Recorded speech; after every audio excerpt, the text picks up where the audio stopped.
विजेते श्री त्रिभंगी राय प्रभु आचार्य वाच्य प्रणमामि भाष्य निबंध सुबोधन स्थातराशयास्ताः मत्स्वान्तागत्य कृपाप्लपास्तां मदीय वाचां वचयन्तुलङ्कृतिं नमः श्री वल्लभाचार्य चरणाब्जनखेन्दवे कलिकल्मषघातिन्ये तद्वर्ण्यै च नमो नमः। श्री अमनाष्टक में श्री द्वारकेश शरण की टीका के अंतर्गत 8वां श्लोक अपन देख रहे थे। वहां में जो है अपन ने यहाँ तक देखो तो कि क्या प्रकार सु जो है श्री लक्ष्मी जी के संग में श्री यमुना जी को जो है वो एक तुलनात्मक अपन ने एक प्रकार देखो तो कि क्या प्रकार सु श्री यमुना जी जो है वो लक्ष्मी जी सु अधिकता रखे हैं और वाके लिए जो अपन ने प्रमाण अनुमान प्रमेय साधन फल इन सब जो है वो माने कि इन सब प्रकारन सु आको विवेचन देखो तो कि क्या प्रकार सु प्रमाणभूत जो है श्री यमुना जी की अधिकता है, अनुमान लगाएं तो वह प्रकार सु भी अधिकता है, प्रमेय के दृष्टिकोण सु, साधन के दृष्टिकोण सु, फल के दृष्टिकोण सु, अपन ने इन सभी दृष्टिकोणन सु जो है या बात को समझो कि क्या प्रकार सु श्री यमुना जी की अधिकता है। अब आगे कहे हैं एवं प्रमाण प्रमेय साधन फल स्वभावैर लक्ष्म्याः श्री यमुना तो न्यूनत्व मुक्त्वा श्री यमुनायास्तनुनवत्व संपादने प्रकारं वदन्तः श्री यमुनायाः प्रमाणादिभ्य उत्कर्षं कथयन्त उत्तरार्धमवतारयन्ति कालिन्द्युत्कर्षमिति कलिन्दस्येयं कालिन्दी अस्या उदधिकं कर्षणं तनुनवत्व संपादनेन लीला सृष्टि प्रवेशनं कथा मुखे नाहु इयमग्रत इति सर्वेति सालोक्यादितदपेक्षया अधिका उत्कृष्टा वैकुंठ स्थितस्य भगवत एकस्मिन् वक्षस्थल रूप गात्र स्थितायास्तस्याः कथाया सकला अंग संबंधिन्याः श्री यमुनायाः कथा अधिका अतस्तत एतत् कथा रसनिमग्नानां न सालोक्यादि मुक्तिच्छालेषोऽपि तदेवेति कथा रसपूर्णा नामन्य विस्मरणमेव व्रत्र पीड़ित देवताभिर्नवमाध्याये षष्ठस्कंदस्य कृष्णस्तुतावुक्तम्। इस प्रकार प्रमाण प्रमेय साधन फल के स्वभाव के दृष्टिकोण से श्री लक्ष्मी जी को श्री यमुना जी से न्यून बताकर श्री यमुना जी का तनुनवत्व प्रदान करने का प्रकार कहते हुए एवं श्री यमुना जी का प्रमाण आदि के दृष्टिकोण से उत्कर्ष कहते हुए श्लोक के दूसरे भाग का अर्थ श्री गोकुलनाथ चरण कालिंद्युत्कर्षमाहु इत्यादि शब्दों से कह रहे हैं।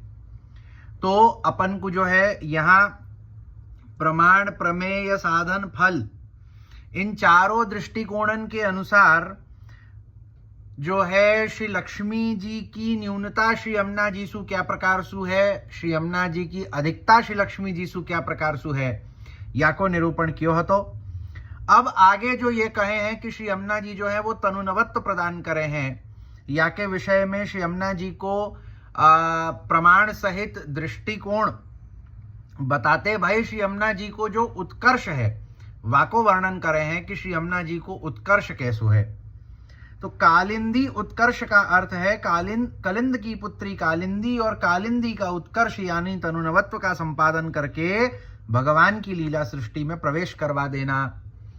तो क्या कहे हैं कि कलिंद की पुत्री कलिंद नंदिनी श्री यमुना जी को कहे हैं कि आप जो हैं वो कलिंद पर्वत सु पधारे हैं, यासु कलिंद नंदिनी कहवाए हैं, यासु आपको नाम कालिंदी है। तो कालिंदी को उत्कर्ष, अब वो उत्कर्ष क्या है कि तनु नवत्व को संपादन करनो और भगवान की लीला सृष्टि में प्रवेश करवानो। श्री यमुना जी को उत्कर्ष क्या है कि श्री यमुना जी जो है वो तनु नवत्व प्रदान करे हैं और भगवान की लीला सृष्टि में प्रवेश करावे हैं। श्री लक्ष्मी जी की अपेक्षा श्री यमुना जी के उसी अधिक उत्कर्ष को श्री गोकुलनाथ चरण उनकी कथा अथवा महात्म के रूप में एयमग्रतः इत्यादि शब्दों से कह रहे हैं। तो इसके पहले जो अपन ने ये बात देखी थी ना कि श्री यमुना जी को उत्कर्ष श्री लक्ष्मी जी सु अधिक क्यों है, तो वो जो अधिक उत्कर्ष को वर्णन अपन ने जो श्री लक्ष्मी जी के कंपैरिजन में देखो तो सो वो अधिक उत्कर्ष क्या है वाको निरूपण यहां करे हैं। श्री यमुना जी की कथा तो सर्व प्रकार की मुक्तियों से भी अधिक है। इस कथन का तात्पर्य यह है कि श्री यमुना जी द्वारा जो प्राप्त होता है वह तो सालोक्यादि मुक्तियों की अपेक्षा भी अधिक उत्कृष्ट है। क्या कहे हैं कि श्री यमुना जी की जो कथा है, श्री यमुना जी को जो महात्म्य है, सो तो चतुर्विध मोक्षन सोहु अधिक है।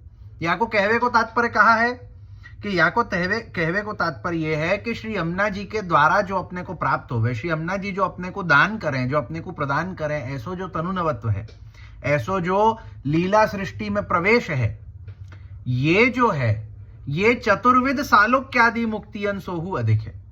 कि भाई चतुर्विध मोक्षादिकन को जो है वो केवल जो है वो एक आत्मा सु आनंद प्राप्त हुए है। कि भाई आत्मा जो है वो चतुर्विध मोक्ष के द्वारा भगवान में लीन हो जावे है, ब्रह्म में जो है वो जाकर के लीन हो जावे है।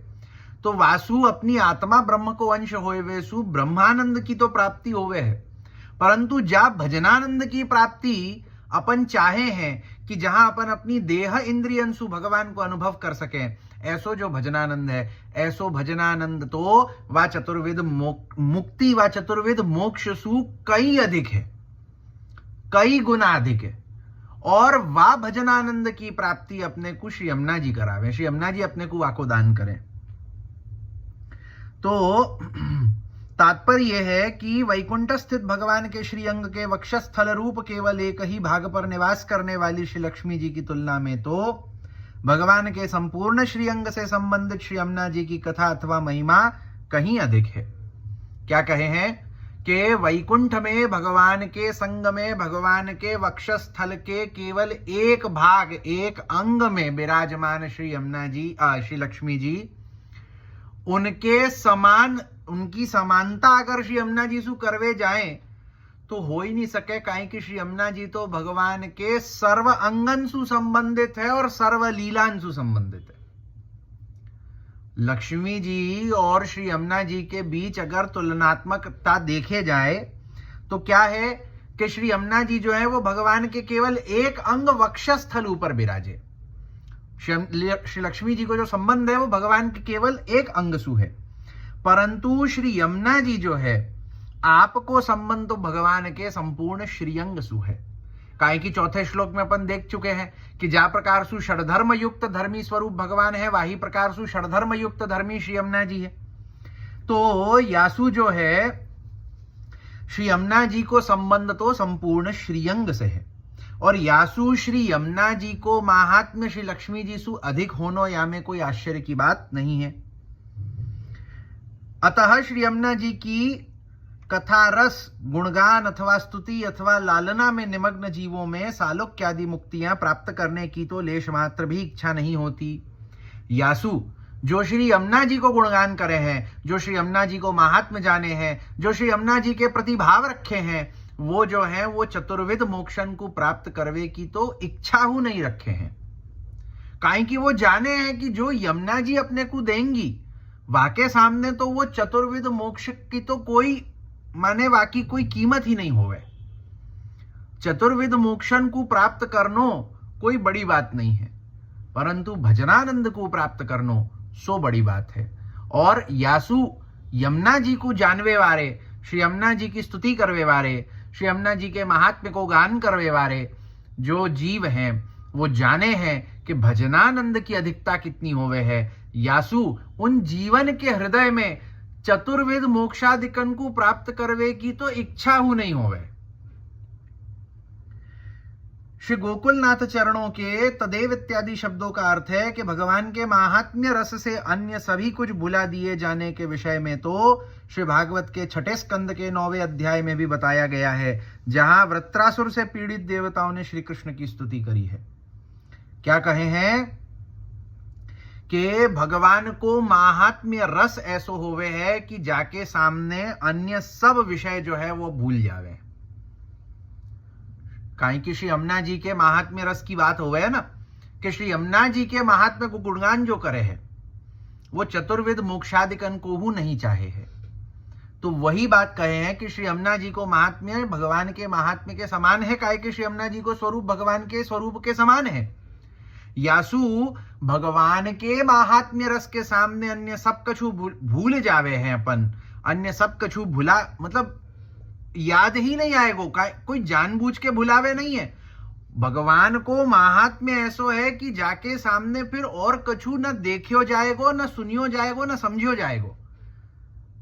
और ऐसो जो भगवान को महात्म्य रस है, तैसो ही श्री यमुना जी को महात्म्य रस है। तो श्री यमुना जी के महात्म्य रस को जो जानेगो और जो वाको आनंद लेवेगो, वाको फिर वाके अन्यत्र फिर कछु और की वाको चाहना ही नहीं होएगी। वो न मोक्ष चाहेगो, न कछु और चाहेगो।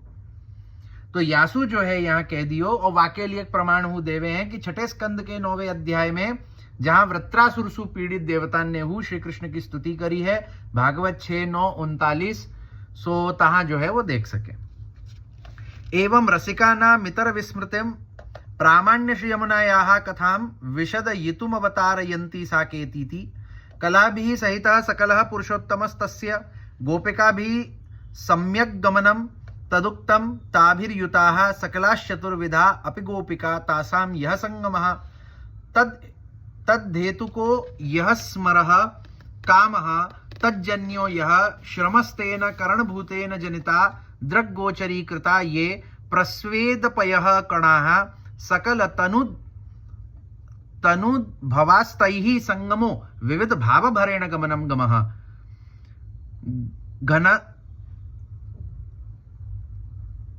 घनर्थेक विधानमितिकः सम्यक् प्राप्तिर लीला सृष्टौ यस्याः श्री यमुनायाः। तो इस प्रकार से भगवान के महात्म्य कथा रसिकों द्वारा अन्य सभी कुछ भुला दिए जाने वाली बात को प्रमाणित करके अब श्री यमुना जी की कथा का विस्तार से विवेचन करने के लिए श्री गोकुलनाथ चरण साकेति इत्यादि शब्दों से कह रहे। तो अपने को प्रमाण सहित ये बात बताई कि जो जीव भगवान के महात्म्य कथा के रसिक होवे हैं, उन लोगन को तो फिर पाछे और कोई वस्तु की चाहना नहीं होवे। अब ये बता करके श्री यमुना जी के महात्म्य कथा को वर्णन करे हैं। तो समस्त कलाओं सहित जो हो उसे सकल कहते हैं, यानी कि श्री पुरुषोत्तम। सकल माने क्या?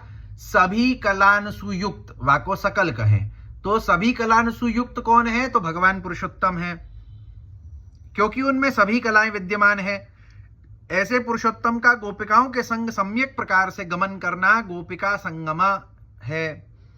तो क्या कहे हैं कि भगवान जो हैं वो सभी कलान सुयुक्त हैं और भगवान को गोपी जनन के संग सम्यक प्रकार सुगमन करनो।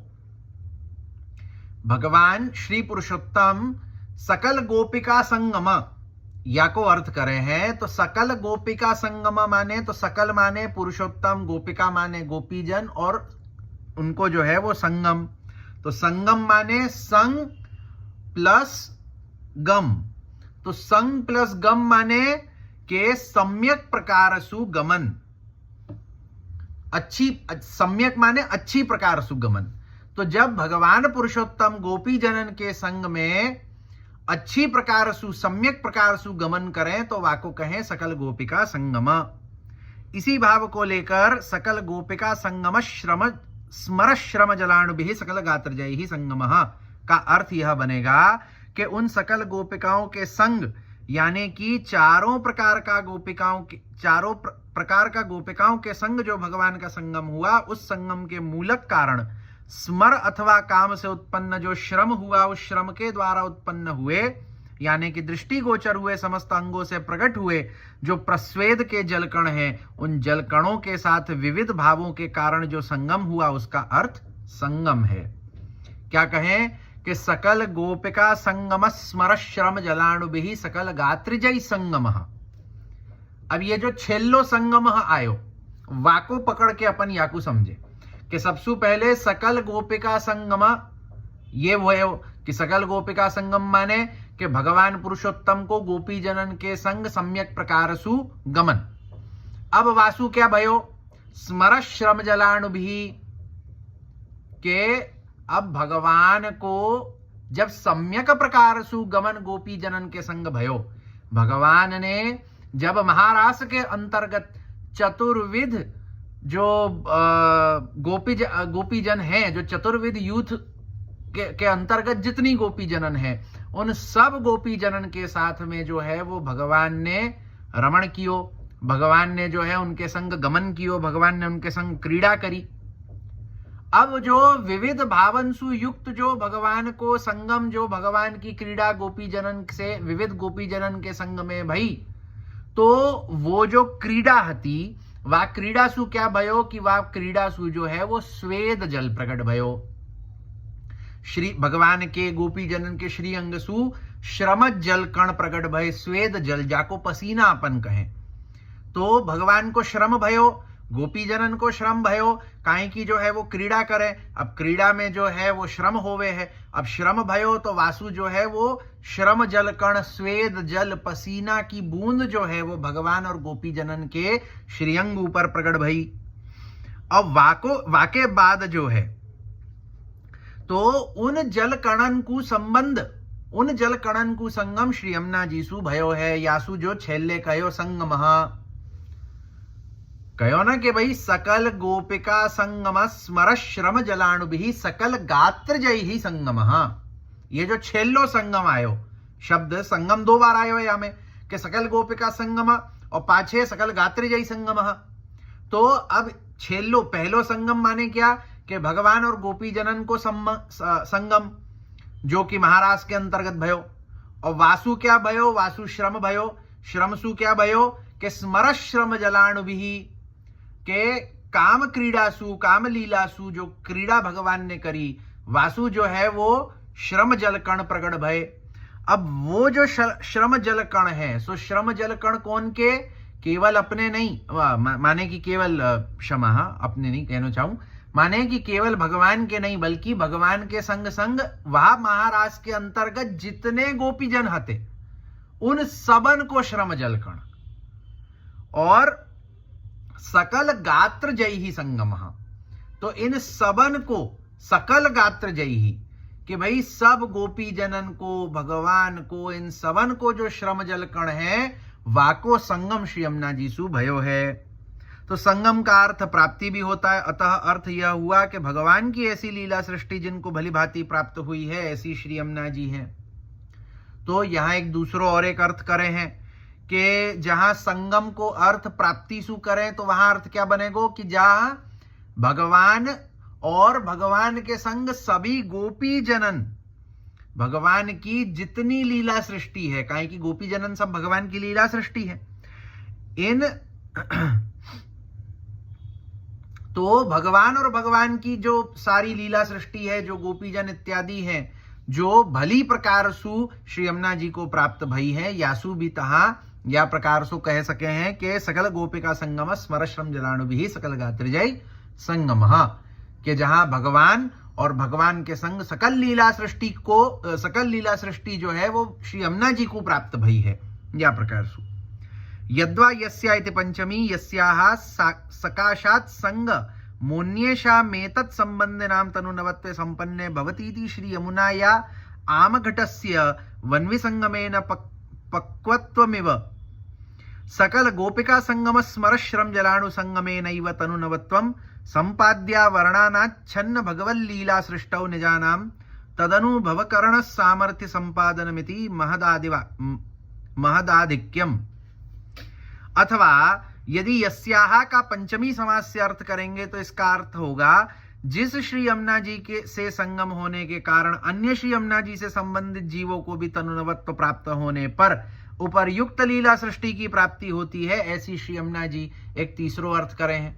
तीसरो अर्थ क्या करे हैं कि श्री यमुना जी जो हैं उनको जो है वो भगवान के संग सभी गोपी जनन के जो श्रम जलकण है उनको संगम प्राप्त है, कि श्री यमुना जी को जो है वो भगवान एवं सभी गोपी जनन के श्रम जल, जो स्मर श्रम जल है, वाको संगम जो है श्री यमुना जी को प्राप्त है।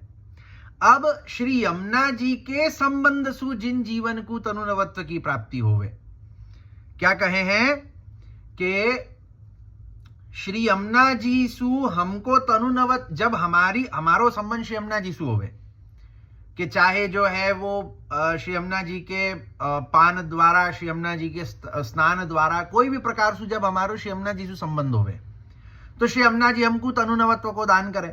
तो श्री यमुना जी तनुनवत्व को दान कैसे करे हैं? तो श्री यमुना जी तनुनवत्व को दान यासु करे हैं काई की जो है वो भगवान एवं गोपी जनन को जो स्मर श्रम जल है वो वाको संबंध श्री यमुना जी में। तनु नवत अपने को कैसो मिल रहा है कि भगवान एवं गोपी जनन को स्मर श्रम जल श्री यमुना जी सु संबंधित भयो, वाके बाद में अपनो संबंध श्री यमुना जी सु भयो, तो अपनो संबंध भगवान एवं गोपी जनन के स्मर श्रम जल सु भयो, यासु अपने को जो है वो तनु नवत्व की प्राप्ति भई। तो या प्रकार को एक दूसरो अर्थ कियो है कि भाई उनके संबंध सु यमुना जी को प्राप्ति भई, यमुना जी के संबंध सु वा लीला सृष्टि की अपने को प्राप्ति भई, कि जा लीला सृष्टि को संबंध संगम जो है वो श्री यमुना जी सु भयो, श्री यमुना जी के संबंध सु अपने को वा लीला सृष्टि की प्राप्ति होवे है। जैसा कच्चा घड़ा अग्नि से संयोग होने के पश्चात पक जाता है, उसी प्रकार समस्त गोपिकाओं के संग हुए संगम से जो काम उत्पन्न हुआ, उस काम से जो परिश्रम हुआ, उन श्रम जल कणों से संगम हुआ होने के कारण ही श्री यमुना जी निज जनों को तनुनवत्व का संपादन करके आवरण रहित अनाच्छादित भगवत लीला सृष्टि में उन्हें भगवत लीला का अनुभव करने की सामर्थ्य प्रदान करती है। यह तो श्री यमुना जी की बड़ी महत्ता है। क्या कहे हैं कि जैसे कच्चो घड़ो अग्नि पे पकावे तो वो पाछे पक्को है जाए, वही प्रकार सु भगवान ने जब गोपी जनन के संग में जो है वो स्मर क्रीड़ा करी, काम क्रीड़ा करी, रवण कियो, और वासु जो श्रम जल कण प्रकट भये, वाको संबंध श्री यमुना जी सु भयो, और वाही के कारण जब हम निज जनन को संबंध श्री यमुना जी सु होवे है, तो श्री यमुना जी अपने को तनुनवत्व की प्राप्ति करा करके अपने को वाही लीला सृष्टि की प्राप्ति करावे है, और अपने को वाही भगवत लीला को अनुभव करावे है। या प्रकार की सामर्थ्य श्री यमुना जी में है कि श्री यमुना जी अपने संबंध सु हमको लीला सृष्टि एवं भगवान की भगवत लीला को अनुभव ये प्राप्त करा सके है। अपने को जो है वो भगवान की लीला में प्रवेश दिलावे है श्री यमुना जी। ऐसी श्री यमुना जी है, ऐसो श्री यमुना जी को महात्म्य है, ऐसो जो है वो आपको मतलब या प्रकार को उत्कर्ष है आपको, कि जहां लक्ष्मी जी के विषय में अपन ने देखो तो कि स्वतंत्र रूप से लक्ष्मी जी को भजवे सु तो कछु नहीं मिलेगो, केवल जो है वो याई जन्म मरण के चक्र में रहेंगे। और लक्ष्मी जी को पूजन नारायण के संग, नारायण की सेवा पाछे, भगवान की सेवा पाछे अगर लक्ष्मी जी को पूजे तब जाकर के जो है वो चतुर्विध मोक्ष मिलेगो।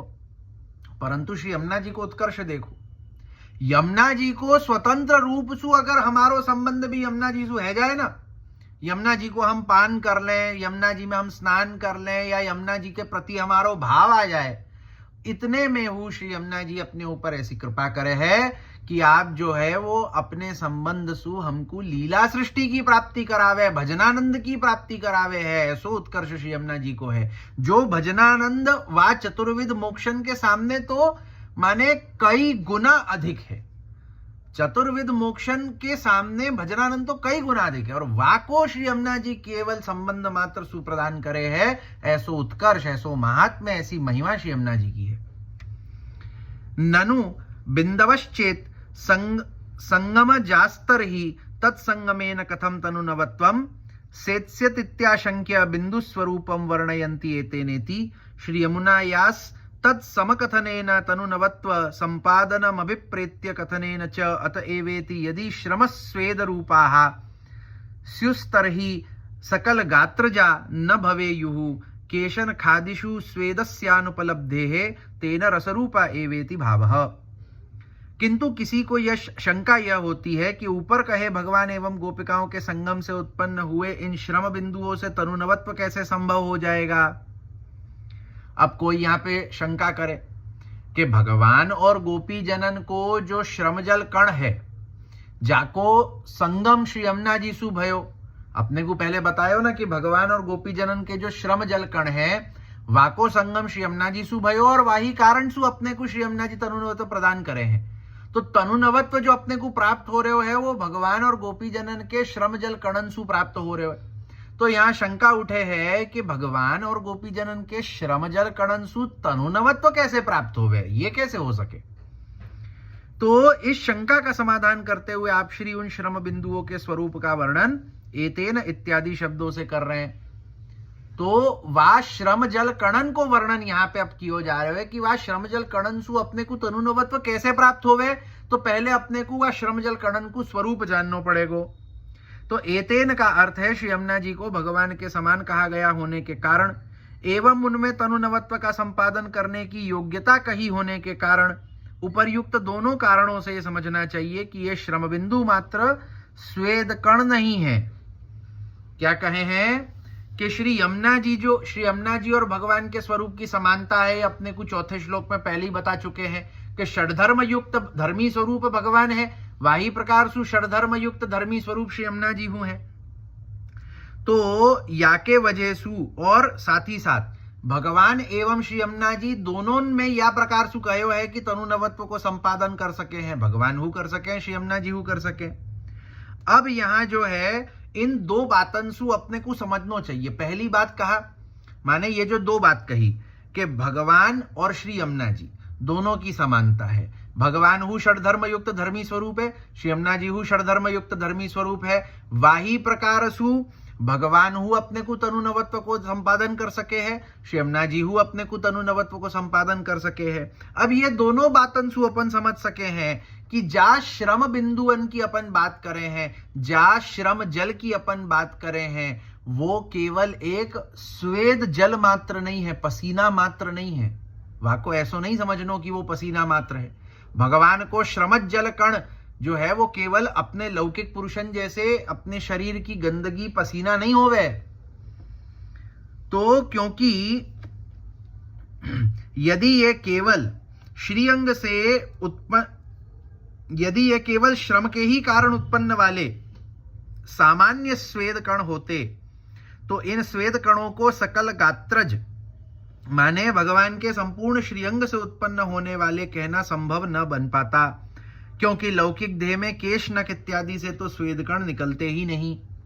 क्या कहे हैं कि भगवान के श्रीअंग सु प्रगट होए वारो जो ये श्रम जल कण है, ये केवल अगर मात्र अपने लौकिक पुरुषन के जैसो पसीना हो तो सो तहा ऐसो नहीं कहते कि भगवान के संपूर्ण श्रीअंग सु व श्रम जल कण प्रगट भयो, काहे कि अपने संपूर्ण शरीर सु जो है वो स्वेद जल प्रकट नहीं होए। स्वेद जल जो है अपने नाखूनन सु होए प्रकट होए क्या? नहीं होए। अपने केशन सु होवे क्या? नहीं होए है। अपने जो है कई ऐसे अंग हैं अपने शरीर में जासु स्वेद जल कण नहीं हो सकते। कान में कभी होवे है क्या कि स्वेद जल कण कान सु प्रकट होवे या आंखन सु प्रकट होवे? नहीं होवे है। स्वेद जल कण अपने शरीर में, अपन लौकिक शरीर में केवल जो अपनी त्वचा होवे है यही प्रकट कर सके स्वेद जल कणन को, परंतु भगवान के संपूर्ण श्रीअंग सु स्वेद जल कण प्रकट है रहे हैं, श्रम जल कण प्रकट है रहे। तो भगवान के श्रीअंग सु प्रकट होने वाले जो श्रम जल कण है वो अपने स्वेद जल पसीना के समान नहीं है, वो अलौकिक हैं।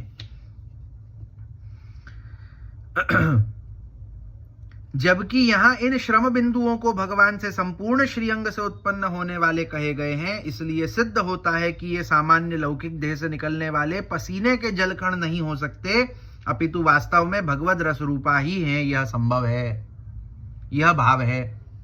क्या कहे हैं कि भाई वही कहे हैं कि जा प्रकार सु अपने पूरे शरीर सु जो है वो स्वेद जल कण प्रकट नहीं हुए हैं, परंतु यह वर्णन क्यों है कि भगवान के संपूर्ण श्रीअंग के एक एक अंग, भगवान के अंग प्रत्यंगन सु जो है वो श्रम जल कण प्रकट भयो है। तो यहां भगवान के श्रीअंग सु प्रकट होए वारो जो श्रम जल कण है वो अपने लौकिक देह के समान पसीना नहीं है, स्वेद जल नहीं है, बल्कि अलौकिक है। तो वो भगवद रसरूप है। भगवान काहे की रसरूप है ना। भगवान कैसे हैं? रसो वही सह आनंद मात्र कर पाद मुखोदर आदि। और भगवान के लिए यह प्रकार को दृष्टांत देकर के आचार्य चरण कई स्थानन पे सुबोधनी जी में इत्यादि और निबंध आदि में कई स्थानन पे समझावे कि भगवान को स्वरूप कैसे है। तो भगवान को स्वरूप जैसे नमक को डेला। अब नमक को जो डेला होवे है वो बाहर सोहू नमकीन होवे, अंदर सोहू नमकीन होवे, वहां में कोई भेद नहीं होवे। वाकू अपन बाहर सु चखे कि अंदर सु चखे वो एक ही जो है वहां में स्वाद देगो। या जैसे अपन मिश्री को उदाहरण ले सके कि मिश्री बाहर सु भी मीठी होए, अंदर सु भी मीठी होए, एक बराबर की। ऐसा नहीं होए कि अंदर सु कम हो बाहर सु अधिक हो, या बाहर सु कम हो अंदर सु अधिक हो। वही प्रकार सु भगवान को स्वरूप है। भगवान बाहर सो हु रस स्वरूप है, भीतर सो हु रस स्वरूप है। तो भगवान के श्रीअंग से प्रकट होए वारो श्रम जल कण हु रस स्वरूप ही होएगो। काहे कि भगवान में जैसे अपनों कैसो है कि अपनों जैसो अपन अपनी जो लौकिक देह होवे, अब ऊपर सु चमड़ी है, वाके अंदर जो है वो मांस है, वाके अंदर जो है वो रक्त है, वा में हड्डी है, वा में मज्जा है इत्यादि सब जो है नस इत्यादि। तो अपन बाहर सु अलग है, अंदर सु अलग है, परंतु भगवान को ऐसो नहीं है। भगवान एक रस एक रूप है। भगवान जैसे बाहर सु है तैसे ही भगवान भीतर सु है। याही सु भगवान के श्रम जल कण जो है वो अलौकिक रसरूप होवे हैं, न कि अपने लौकिक देह के जैसे पसीना के बिंदु होवे हैं। याही सु जो शंका उठाई हती कि भगवान के श्रमजल कणन सु तनुनवत्व की प्राप्ति कैसे हो सके है, तो याही लिए हो सके है काहे कि भगवान के श्रमजल कण लौकिक पसीना मात्र नहीं है बल्कि अलौकिक रसरूप है। और अलौकिक रसरूप को जब संबंध श्री यमुना जी सु भयो है और श्री यमुना जी सु जब अपनो संबंध होवे तो वह भगवान के श्रीअंग के रस को संबंध अपने सु होवे है, तो यासु जो है वो अपने को तनुनवत्व की प्राप्ति होवे है। ऐसो यहाँ कहो। यहाँ में अबहु जो है वो थोड़ो बाकी है 8वां श्लोक, तो या को जो है वो यहाँ रखे, आगे कल देखेंगे। शिवल्लभाधीश की जय।